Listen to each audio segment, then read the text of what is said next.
Saya nak ambil kesempatan untuk ucapkan terima kasih kepada yang menganjurkan pada hari ini. Mandiri, Bersih, Sekretariat Tangkap Azam Baki kerana urusan yang tersusun, walaupun ada satu insiden yang melibatkan mercun tadi, dan itu yang menjadi pertimbangan pihak polis. Kebimbangan mereka kalau himpunan berlarutan lebih panjang, mereka tidak boleh menjamin kalau ada mana-mana insiden yang lain.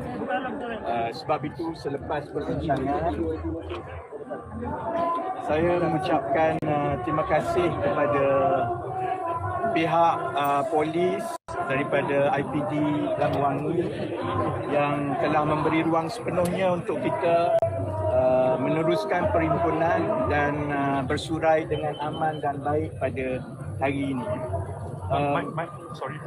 Saya juga merasakan bahawa isu Tan Sri Azam Baki ini yang sebenarnya adalah satu lambang kepada kebimbangan lebih besar rakyat, iaitu soal integriti, soal kebebasan institusi kerajaan seperti SPRM. Isu ini tidak akan terhenti dengan himpunan pada hari ini.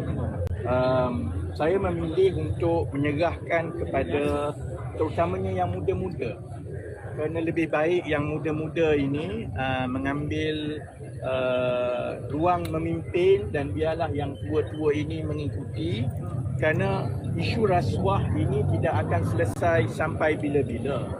Jadi tanggungjawab masyarakat untuk kita terus bersuara dan menekan, kerana dalam sejarah kita negara Malaysia ini, perubahan itu tidak pernah berlaku daripada hasrat yang bermula daripada Putrajaya. Perubahan-perubahan besar yang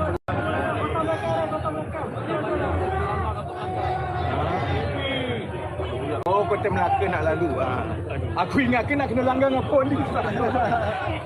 Kalau kita tengok sejarah negara kita, sebarang perubahan besar tidak pernahlah berlaku bermula daripada hasrat di koridor kuasa di Putrajaya. Power has never initiated meaningful reform in this country in our history.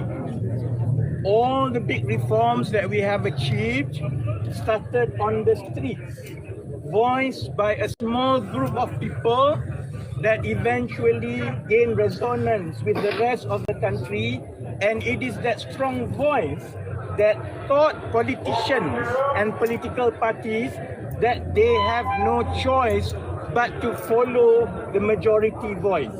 Jadi itulah juga saya harap fenomena yang telah bermula beberapa bulan yang lalu bersambung pada hari ini akan berterusan, supaya isu yang menuntut kebebasan institusi kerajaan daripada SPRM kepada PDRM kepada semua yang lain-lain akan terus dibawa oleh anak-anak muda dan kami yang tua-tua, dan saya harap tidak kira daripada mana-mana parti politik pun. Dan hari ini ada perkembangan yang baik, kerana saya rasa hanya UMNO yang tak ada.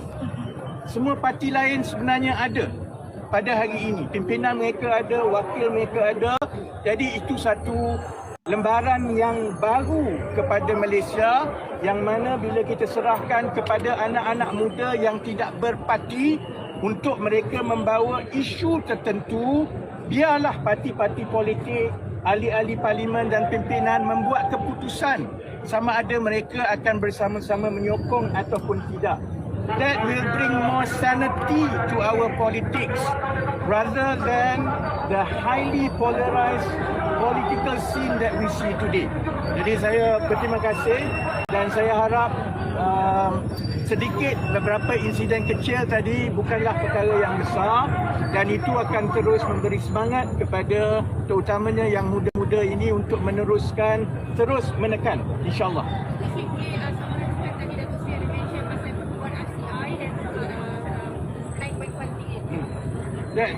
Tuntutan daripada Sekretariat Tangkap Azam Baki itu konsisten.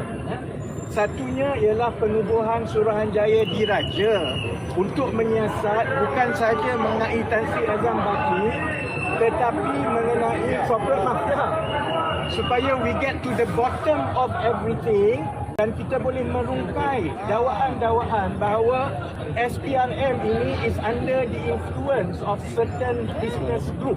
Itu tidak berubah.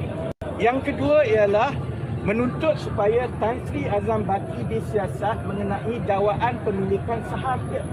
Dia telah disiasat, tetapi sehingga kini kita nampak ada masalah kerana kerajaan tidak mahu mendedahkan laporan di peringkat kabinet. The fact that after about 2 months, the government is still dilly-dally about that report obviously signify that something is not right somewhere. The more you delay it, the more it confirms the suspicion that, to our worst fear, kalau tidak didedahkan kepada rakyat, kita bimbang ada cover up kepada tuduhan-tuduhan itu. Dan yang ketiga, tuntutan daripada Sekretariat Tangkap Azam Baki yang kami semua sokong ialah mesti ada satu reformasi institusi supaya SPRM ini pelantikannya itu dibawa melalui proses parlimen, bermula dengan vetting of the candidates, kemudian undi di parlimen, barulah Perdana Menteri boleh mengangkat untuk perkenan yang di Pertuan Agong.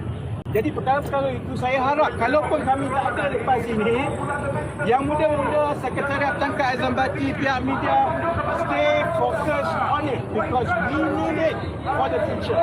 Saya tambah sikitlah yang mengenai ramalan itu kerana isu Tan Sri Azam Baki ini berlarutan sebahagiannya kerana ada rentetan-rentetan kes yang baru. Dan yang paling sensasi ialah seorang ahli parlimen PKR iaitu R. Ramanan telah dituduh oleh Victor Chin menerima wang 9.5 juta ringgit.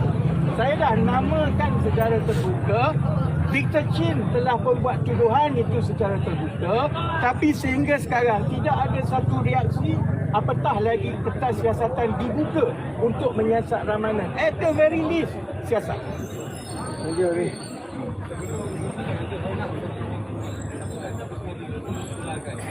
Ya ada handout, tapi saya hanya dimaklumkan oleh penganjur. Ada handout plakat sini dihantar kepada pejabat-pejabat parti politik dan penganjur. Jadi saya ucap terima kasih kepada penganjur-penganjur yang lebih cerdik daripada malaun ini. Jadi penganjur semua yang nak terlibat dah tahu ini provokasi. Jadi dia buang semua. Jadi tak ada tadi. Saya tengok tadi disiplin yang datang dan juga penganjur cukup baik. Mesej dia, plakat semua konsisten mengenai SPRM dan Azam Baki saja. Tak ada yang lain-lain supaya dia tak boleh dijadikan bahan untuk memperlekehkan himpunan pada hari ini yang sebenarnya mesejnya melangkaui parti politik. Saya itu tak tahulah, kena tanya kerajaan lah kan. Jadi kita tak tahu hati orang, kita hanya boleh mengancang langkah-langkah yang ini telah pun ditetapkan oleh Sekretariat Tangkap Azam Baki lebih berbulan lebih lama. Jadi yang itu tak tahulah, takut PM bincang dengan diorang, kena tanya diorang lah kot. Okey, tanya yang lain lah, aku dah berpeluh gila ni. Batapi? Ada buat parti baru. InsyaAllah saya akan buat parti nasi lemak. Ni saya pakai kesor. No, I think whatever it is I say Jun. Sebab sebarang keputusan saya ialah bukan keputusan saya semata-mata. Keputusan politik saya itu akan ada kesan kepada ramai kawan-kawan, daripada peringkat ahli parlimen kepada cabang-cabang. Dia sesuatu yang kita perlu nilai bersama. Tambah lagi begini, kalau matlamatnya ialah bukan kuasa, matlamat saya macam saya dan beberapa kawan-kawan lain, matlamat kami hanya nak melihat perubahan. Kami nak tengok sistem yang lebih baik. Ini bukan soal kuasa. Saya pun dah berada di Putrajaya. It's not, I tell you guys, jadi menteri is nothing. It's not a big deal. Kan? Jadi bila you dah rasa macam tu, you know that dia bukanlah the be and end of everything. Jadi keputusan untuk buat parti itu perlulah kita teliti macam mana cara terbaik untuk kita memastikan suara perubahan itu boleh terus dibawa. It can be out in parti atau tidak, dan itu proses yang saya dah berjanji dengan kawan-kawan supaya I take time sehingga Jun untuk saya tanya dan bincang dengan kawan-kawan. So kita tunggu Jun.